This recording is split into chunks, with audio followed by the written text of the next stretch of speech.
அன்புக்குரியவர்கள் நோய்வாய்ப்படும் பொழுது அருகிலிருந்து பாதுகாப்பதுதான் ஆதரவு. ஆனால் எல்லா நாட்களிலும் அது இயலாத போது உங்களிடத்தில் உங்களைப் போலவே உங்களின் அன்புக்குரியவர்களை நோயின் நாட்களிலும் மீளும் நேரத்திலும் அவர்கள் இயலாமையை இன்னலின்றி கடந்திட அக்கறையுடன் அருகில் நின்று பராமரிக்கிறது சொலாசியா ஹோம் கேர்.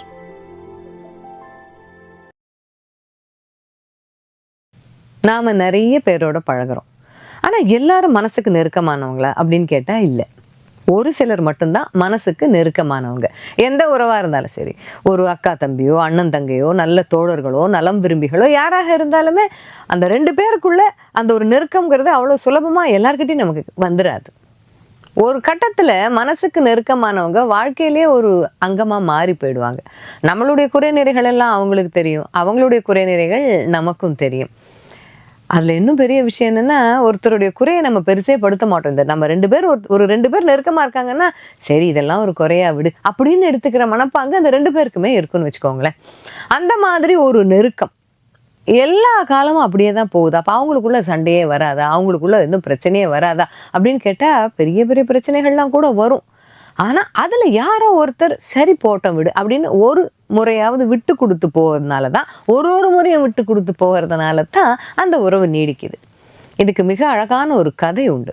சுந்தர ராமசாமி அவர்கள் எழுதிய கதை விகாசம் அப்படின்னு ஒரு கதை.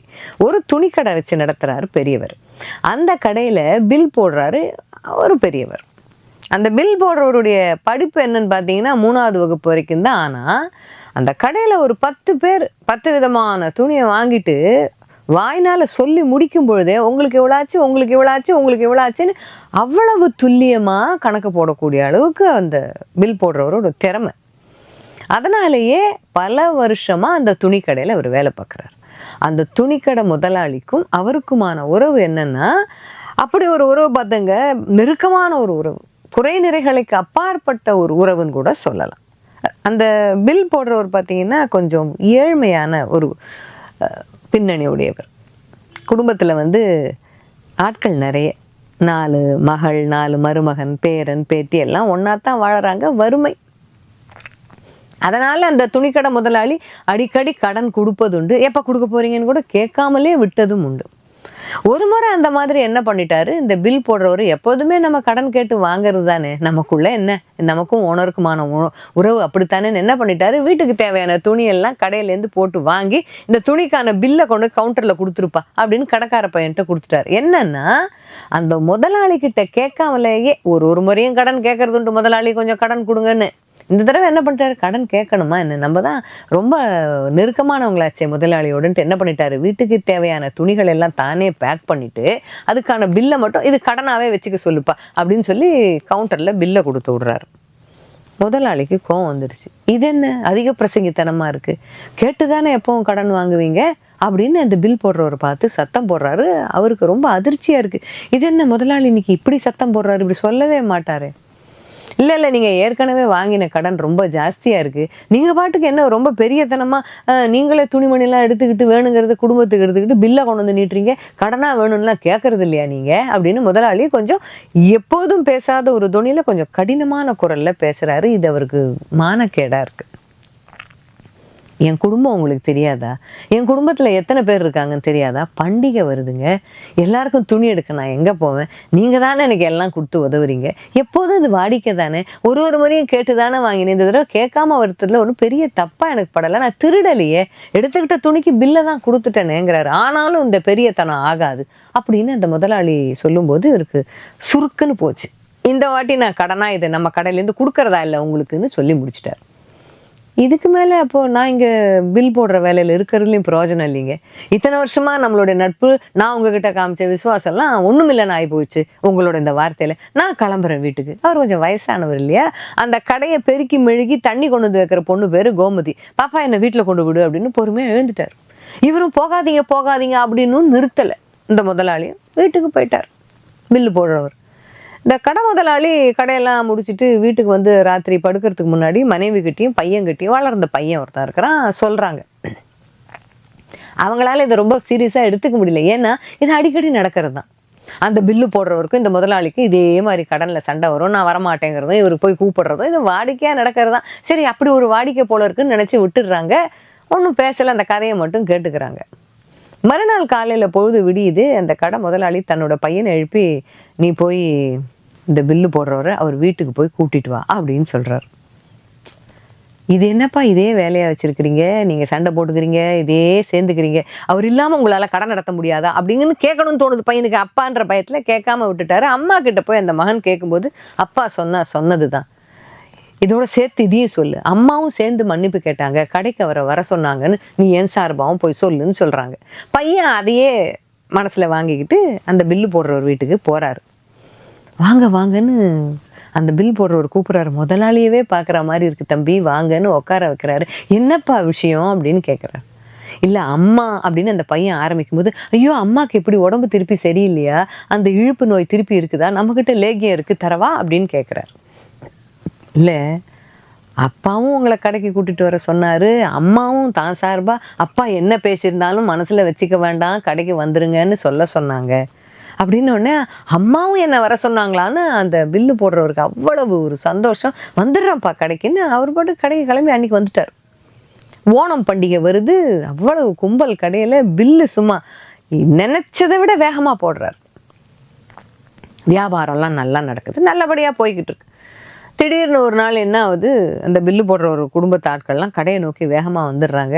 வீட்டை ஜப்தி பண்ண சொல்லிட்டாங்க, சாமான் சட்டை எடுத்து வெளியில் போட்டுட்டாங்க, என்ன பண்ணுறதுன்னு தெரியலன்னு கடைக்கு வந்து அழுகுறாங்க. அப்போ உடனே முதலாளிகிட்ட திருப்பி அவர் போகிறார். ஐயா என் வீடை ஜப்திக்கு வந்துருச்சு ஐயா, வாங்க ஐயா வக்கீலை பார்த்துட்டு வரோன்னு முதலாளி இந்த பில்லு போடுறவரை கூப்பிட்டுக்கிட்டு வக்கீல் வரைக்கும் பார்த்துட்டுலாம் வராரு. மறுநாள் காலையில் பார்த்தீங்கன்னா திருப்பி அவர் வேலைக்கு வரல, பில்லு போடுறவர் வேலைக்கு வரல. ஏன் இவர் வேலைக்கு வரலன்னு இவர் குழம்பிக்கிட்டு இருக்காரு இந்த முதலாளி. அப்போ கடையில் துணி கிழிக்கிறாருல்ல ஒரு பையன், அவர் பேர் கோலப்பன். அந்த துணி கிழிக்கிற பையன், ஐயா செட்டியார் கடையில் பில்லு போட்டுக்கிட்டு இருக்காருங்க, நான் வர வழியில் தாங்க பார்த்தேங்கிற உண்மையை சொல்லிடுறாரு.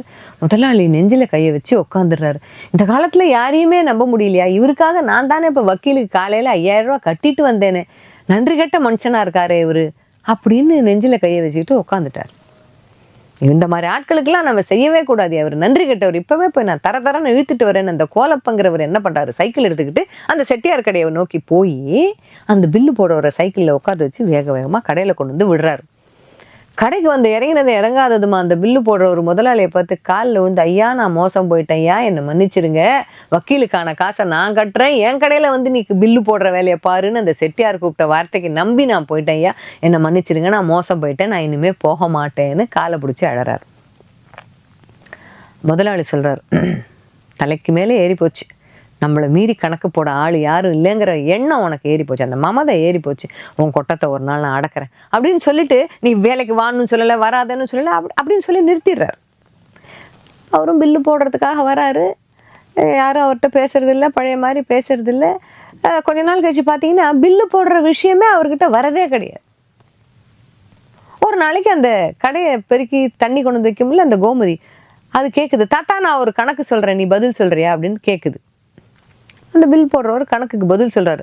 தானும் உடனே எதையோ பண்ணிட்டு, ஆமாம் தாத்தா நீ சொன்னது கரெக்டு தான் அப்படின்னு சொல்லுது. உடனே அந்த பில்லு போடுறவர், நான் ஒரு கணக்கு சொல்கிறேன், என் வேகத்துக்கு நீ சொல்கிறியான்னு கேட்குறாரு. அந்த புள்ள கரெக்டாக சொல்லுது. எப்படிம்மா நீ இவ்வளோ கரெக்டாக என்னை விட வேகமாக சொல்கிறேன்னு, இந்த மிஷின் தான் நம்ம கடையில் புதுசாக இருக்குது தாத்தா, இதில் தான் நான் பார்த்து சொல்கிறேன்னு அவருக்கு அதிர்ச்சியாக போச்சு. அது கணக்கு போடுற மிஷின், அந்த கால்குலேட்டர் மாதிரி ஒன்று வாங்கி முதலாளி கடையில் வச்சுட்டார். இனி இந்த பில் போடுறவருடைய மமதையை அடக்கணும், தலகனத்தை அடக்கணும், இவர் கொட்டத்தை அடக்கணும்னு வாங்கி வச்சிருக்கிறார். அது அவருக்கு தெரிஞ்சு போச்சு. அதனால தான் எங்கிட்ட யாரும் பில் போடவே வரதில்லையான்னு அன்னையிலேருந்து நடபணம் மாதிரி ஆயிட்டார். நான் என்ன வேலை செய்கிறது இந்த கடையில், ஒன்றும் புரியலையேன்னு. இந்த மாதிரி ஒரு நாள் வேதனையாக உட்காந்துருக்கும் போது கோலப்பன் கிட்ட ஒருத்தர் வந்து துணி கேட்குறாரு. பாப்புலின் என்னப்பா விலை, இந்த மீட்டர் என்ன விலைன்னு ஏதோ கேட்கும் பொழுது மீட்டர் 15 ரூபா 10 பைசான்னு ஏதோ விலையை சொல்கிறார். அது அந்த பில்லு போடுற ஒரு காதில் விழுந்து போச்சு. அவர் சொல்கிறார், என்னப்பா விலை சொல்கிற, மீட்டர் 16 ரூபா 10 பைசா, இப்படி ஒரு ரூபாயை குறைச்சிக்கிட்டு போனீங்கன்னா முதலாளியோட முதலெல்லாம் ரோட்டுக்கு போயிடும், என்ன நினச்சிக்கிட்டு இருக்கேன்னு சத்தம் போடுறார். அதை முதலாளி கேட்குறாரு, என்ன விலை, இங்கே வாப்பா, அந்த அந்த அந்த மூட்டை அப்படியே எடுத்துட்டு வா அப்படின்னு பார்க்கும்போது 16 ரூபா 10 பைசா விலை. ஆச்சரியமா போச்சு. இவருக்கு கூட்டல் கணக்கு தான் மனக்கணக்காக போட தெரியும்னு நினச்சா ஒரு பொருளுடைய விலையும் சொல்கிறாரே கரெக்டாக அப்படின்ட்டு இந்த முதலாளி கேட்குறாரு பில்லு போடுறவரை பார்த்து, இந்த துணியோட விலை என்னன்னு சொல்லுங்க பார்க்கலாம், 8 முழம் வேட்டி விலை என்னன்னு தெரியுமா உங்களுக்கு, அந்த காட்டன் துணியோட விலை என்னன்னு தெரியுமானா எல்லாத்துக்கும் விலையை துல்லியமாக சொல்கிறாரு. எப்படி தெரிஞ்சுக்கிறீங்க அப்படிங்கும்போது, பில்லு போட வரும்போதெல்லாம் அதில் 4 பீஸ் இதில் 4 பீஸுங்கும் போது விலை மனசில் பதியுது இல்லைங்க, அதில் தான் அப்படின்னு சொல்கிறாரு. அவருக்கு ரொம்ப ஆச்சரியமா போச்சு. அப்ப என்ன சொல்றாரு, நீங்க இன்னிலேருந்து பில்லு போடுறதெல்லாம் வேண்டாம், இனிமே துணியினுடைய அளவு கரெக்டா கொடுக்குறாங்களா அதெல்லாம் கொஞ்சம் மேற்பார்வையிடுற வேலையை பார்த்துக்குங்கன்னு உடனே திருப்பி அவருக்கு மனசுக்கு சந்தோஷமாயிடுது. முன்ன இருந்ததோட அடுத்த படிநிலைக்கு நம்மளை ஒசத்துறாரோ முதலாளின்னு ஒரு சந்தோஷம் அவர் மனசுல வருது. அப்படியே கொஞ்சம் கொஞ்சமாக எல்லாத்தையும் பார்க்குறாரு. ஐயா அதே மாதிரி தான் இன்னொரு தகவல் சொல்லட்டுங்களா, இந்த 8 முழம் வேட்டி நம்ம 10 வாங்கினங்க 7 தாங்க விற்று போயிருக்குது, 3 பாக்கி இருக்குது. ஒரு வாடிக்கையாளர் வந்து கேட்கும்போது தீர்ந்து போச்சுன்னு சொல்லிட்டான் பாருங்க கோலப்பேன், கொஞ்சம் அந்த சரி பார்க்க சொல்லணும் ஐயா அப்படின்னு உடனே போய் சரி பார்த்தா 3 பாக்கி இருக்குது. அப்போ வியாபார நுணுக்கங்கள்லேயும் அந்த விசுவாசம் வந்து எல்லாத்துலேயும் அவர் அதை காமிச்சிருக்கிறாரு அப்படிங்கிறது முதலாளிக்கு புரியுது. அப்போ நீங்கள் என் பக்கத்துலேயே ஒரு சேரை போட்டுட்டு உக்காந்துக்கங்க வாங்க அப்படின்னு உடனே அவருக்கு இன்னும் பெருமையாக போச்சு. அப்படியே கொஞ்சம் கொஞ்சமாக ஞாபகப்படுத்துறாரு, ஐயா உங்கள் அம்மாவுக்கு திதி வருது, நம்ம வந்து வாத்தியாரை பார்த்து நாள் குறிச்சிக்கணும்னு சொன்னீங்களே ஐயா அப்படின்னு ஞாபகப்படுத்துறாரு. கரண்ட் பில் கட்டுற நாள் வந்துருச்சு ஐயா கட்டணும் அப்படின்னு ஞாபகப்படுத்துறாரு. இந்த மாதிரி சின்னதும் பெரியதுமா விஷயங்களை ஒரு காரியதரிசின்னு சொல்லலாம், ஒரு மேனேஜர், ஒரு பர்சனல் செக்ரட்டரி மாதிரி ஞாபகப்படுத்த இவருக்கு ரொம்ப சந்தோஷமா போச்சு. அப்போ அந்த கோமதி அந்த கடையெல்லாம் பெருக்கி தண்ணி எடுத்து வைக்கிற புள்ள கேட்குது, தாத்தா அப்போ இனிமேல் நீங்கள் பில்லு போடுற வேலை உங்களுக்கு இந்த கடையில் கிடையாதா அப்படின்னு கேட்கும்போது அவர் என்ன சொல்கிறாரு, இப்போ தாத்தாக்கு பில்லு போடுற வேலை கிடையாது, இந்த கடை முதலாளிக்கு நான் மேனேஜர் ஆக்கும் அப்படின்னு சொல்லி அவர் சிரிப்பதாக அந்த கதை முடிகிறது. எவ்வளவு அழகான கதை தெரியுமா இது. அப்படி ஒரு உளவியல் ஒளிஞ்சிருக்கு. நம்ம நிறைய பேரை பார்த்து ஆச்சரியப்படும். இந்த 2 பேரும் பல வருஷமா ஃப்ரெண்ட்ஸாக இருக்காங்க, எப்படி இருக்காங்க, இவங்களுக்குள்ள சண்டையே வராதா, இவங்களுக்குள்ள வந்து நீ நாங்கிற போட்டி வராதா, அல்பத்தனமான ஒரு கோவங்கள்லாம் இவங்களுக்குள்ள இருந்திருக்காதா அப்படிலாம் நம்ம நினைப்போம் இல்லை, எல்லாமே இருந்திருக்கும். நாம் யாருனுடைய நட்பையெல்லாம் பார்த்து யாருனுடைய ஒரு ரிலேஷன்ஷிப்பை எல்லாம் பார்த்து வியந்திருக்கிறோமோ, இவங்களுக்குள்ள சண்டையே வராதோன்னு வியந்திருக்கிறோமோ, அவங்களுக்குள்ள எல்லாம் இருந்திருக்கும். அதையும் தாண்டி அது எப்படி நீடிக்குது அப்படின்னு சொன்னால், ஏதோ ஒரு காலகட்டத்தில் இந்த மாதிரி சண்டை வரும்போது அந்த 2 பேரில் யாரோ ஒருத்தர் சரி போட்டோம் விடு, எவ்வளோ நல்ல தன்மை அவங்கக்கிட்ட இருக்குது, அதை மனசில் வச்சுக்கிட்டு இந்த ஒன்று மட்டும் தலையில் தூக்கி வச்சுக்கலாமா, அதை நினப்பு வச்சுக்கிட்டு இதை கண்டுக்காமல் போகணும், அப்போ தான் இந்த உறவு நீடிக்கும் அப்படிங்கிற முடிவு எடுப்பதனால தான் அந்த உறவு நீடிக்குது. இந்த கதை சொல்கிற விளக்கம் இதுதான். நாமளும் அப்படித்தானே, எத்தனையோ பேர்கிட்ட பேசினாலும் ஒரு சிலரோட நாம் நெருக்கமாக இருப்போம். ஒரு துரதிர்ஷ்டம் அவங்களோட நம்ம சரியாக பேச முடியாமல் போகலாம், ஒரு சண்டை வரக்கூடிய ஒரு சூழ்நிலைகள் ஏற்படலாம். அந்த மாதிரி சூழ்நிலைகளில் அவங்க தரப்பில் இருக்கிற நல்ல விஷயங்களை மட்டும் சீர்தூக்கி பார்த்து அதை மட்டும் கொஞ்சம் நினச்சி பார்த்துட்டோன்னு வச்சுக்கோங்களேன், சட்டுன்னு கோவப்படுறதோ சட்டுன்னு அந்த உறவு வேண்டான்னு முறிச்சிக்கிறதோ அப்படிங்கிறதான முடிவை நாம் எடுக்கவே மாட்டோம். அதுதான் விஷயம்.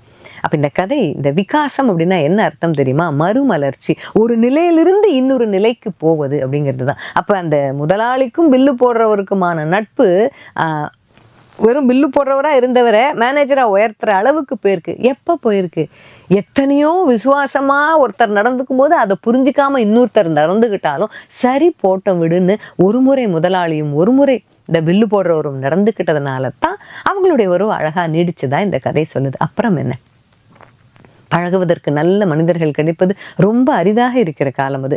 அந்த மாதிரி மனிதர்கள் கிடைக்க பெற்றிருக்கோம் அப்படின்னு சொன்னால் அவர்களுடனான நட்பை, அவர்களுடனான தோழமையை, அவர்களுடனான உறவை நாம் நெடுநாட்கள் நெடு வருஷங்கள் சில பேர் தலைமுறை தாண்டியும் தொடர்றாங்க அப்படின்னு சொன்னாக்க, ஏதோ ஒரு சந்தர்ப்பத்தில் 2 பேரில் யாராவது ஒருத்தர் சரி போட்டோம் விடுன்னு அவங்க தரப்பில் இருக்கிற நல்ல விஷயங்களை ஞாபகம் வச்சுக்கிட்டு நல்லதல்லாததை பார்க்காம விட்டுட்டோன்னு வச்சுக்கோங்களேன், இந்த உறவுகள் தலைமுறைகள் தாண்டி எந்த உறவாக இருந்தாலும் நீடிக்குங்கிறதுல சந்தேகமே இல்லை. நேற்றைய பொழுது அனுபவம், இன்றைய பொழுது நிச்சயம், நாளைய பொழுது நம்பிக்கை. நம்பிக்கையோடு இருங்கள்.